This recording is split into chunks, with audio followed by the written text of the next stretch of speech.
Algérie Ferry, nouveau scandale au port d'Oran.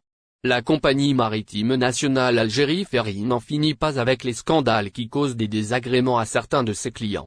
Cette fois, la responsabilité du scandale est cependant partagée par les responsables du port d'Oran, qui n'ont pas su anticiper les événements qui ont eu lieu. Un député de l'émigration n'a pas manqué de dénoncer ce nouveau scandale. En effet, les passagers du navire El Jazair 2 ont vécu, mercredi 25 janvier, une expérience cauchemardesque non loin du port d'Oran. Le navire de la compagnie maritime algérienne a rôdé pendant plusieurs heures autour du port parce qu'il n'avait aucune possibilité d'accoster. Arrivant du port français de Marseille, El Jazair 2 a pu trouver de la place après 7 longues heures d'attente.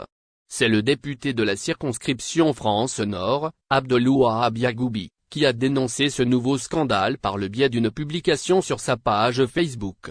Intitulée Basta, la publication du député de l'émigration parle carrément de mauvais traitement et d'indifférence. Mais qu'est-ce qui s'est passé avec cette nouvelle traversée de la compagnie maritime nationale, Algérie Ferry? 7 heures d'attente pour faire sortir le Tariq Ibn Ziyad et faire entrer El Jazair 2. En fait, à l'arrivée du port de la ville phocéenne du navire de l'entreprise nationale de transport maritime des voyageurs, il y avait déjà 2 bateaux au port d'Oran, un bateau espagnol et le navire d'Algérie Ferry, le Tariq Ibn Ziyad, en panne. Le navire El Jazair Z, en provenance de Marseille, rôde depuis 5 heures autour du port d'Oran.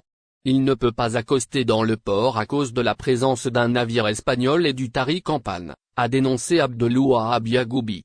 2 heures après sa publication de dénonciation, le député des Algériens de l'Île-de-France reçoit une vidéo montrant le Tariq Ibn Ziyad en train de quitter le port d'Oran pour laisser la place à El Jazair 2 et ses nombreux passagers.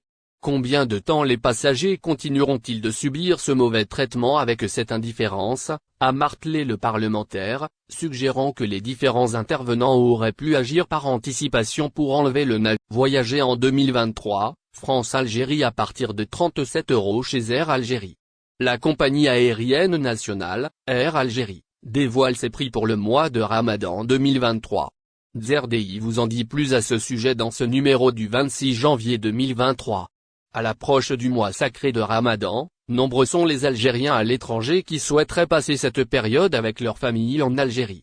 Ainsi, coïncidant avec les vacances printanières en France, le mois sacré de Ramadan 2023 connaîtra une venue importante de la diaspora algérienne. À ce propos, Air Algérie a dévoilé ses prix pour le mois du Ramadan.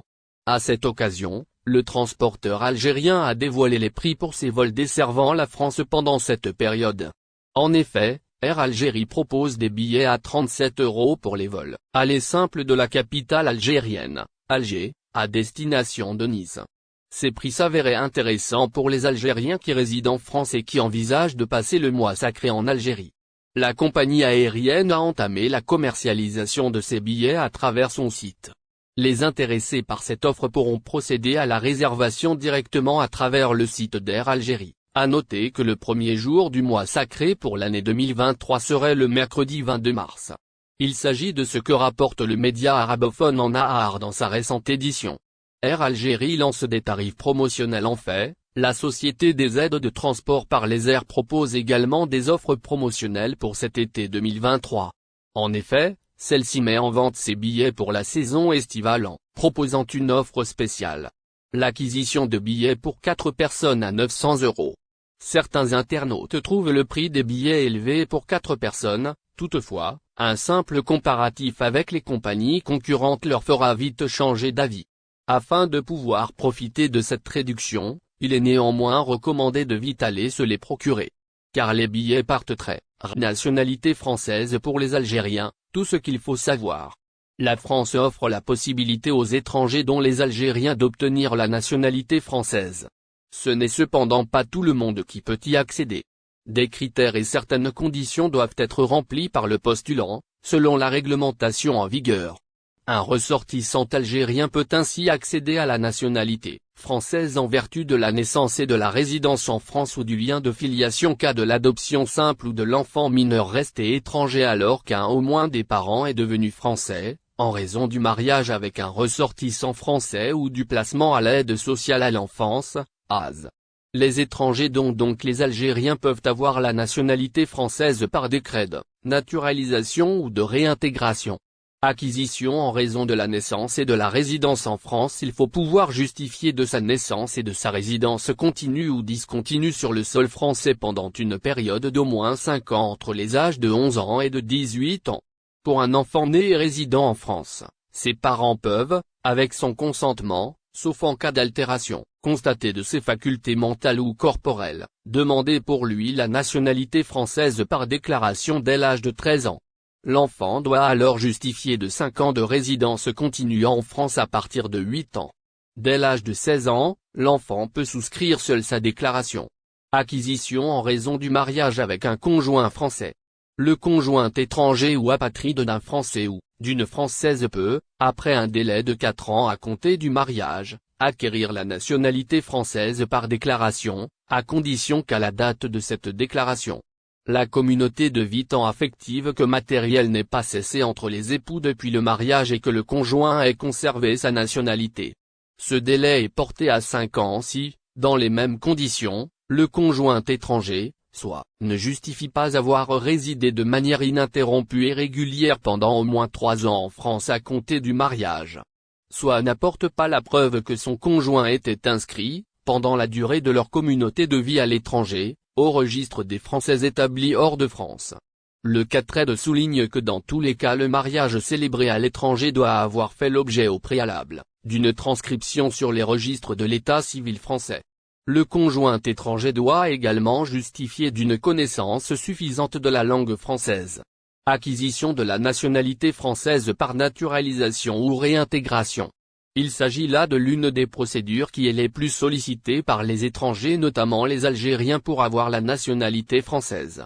Ce beau monde doit cependant savoir, précise le collectif, que l'acquisition de la nationalité française par naturalisation ou réintégration n'est pas un droit. Il s'agit d'une décision de l'autorité administrative prononcée par décret du ministre chargé des naturalisations, affirmant que le demandeur doit justifier d'une résidence habituelle sur le territoire pendant une période de 5 ans appelée stage, précédant le dépôt de la demande. Cette résidence doit avoir été régulière au regard de la réglementation sur le séjour des étrangers en France. Le demandeur doit en outre justifier avoir sa résidence en France au moment de la signature du décret. Acquisition de la nationalité suite à une adoption. Concernant le critère relatif à l'adoption, il faut dire qu'ils sont bien rares les Algériens qui ont recours à elle. La réglementation stipule en tout cas que l'enfant mineur qui a fait l'objet d'une adoption simple par un Français peut, jusqu'à sa majorité, déclarer qu'il réclame la qualité de Français. Pour cela il doit résider en France à la date de la déclaration, sauf s'il s'agit d'un enfant adopté par un Français n'ayant pas sa résidence habituelle en France. Il est également indiqué qu'avant les 16 ans de l'enfant recueilli, les parents adoptifs ou la personne exerçant l'autorité parentale peuvent souscrire la déclaration en son nom. Dès l'âge de 16 ans, l'enfant peut souscrire lui-même la déclaration, sans avoir besoin de l'autorisation parentale. La démarche doit être effectuée auprès du tribunal d'instance. Espagne, de violents affrontements entre les Algériens et les Marocains. Depuis le début de l'année 2023, l'Espagne connaît de violents affrontements entre des détenus algériens et marocains. L'Association professionnelle des fonctionnaires pénitentiaires, APFP, a lancé un rappel alors. N'oubliez pas, abonnez-vous à notre chaîne Olive News et activez les notifications pour recevoir nos publications en temps réel.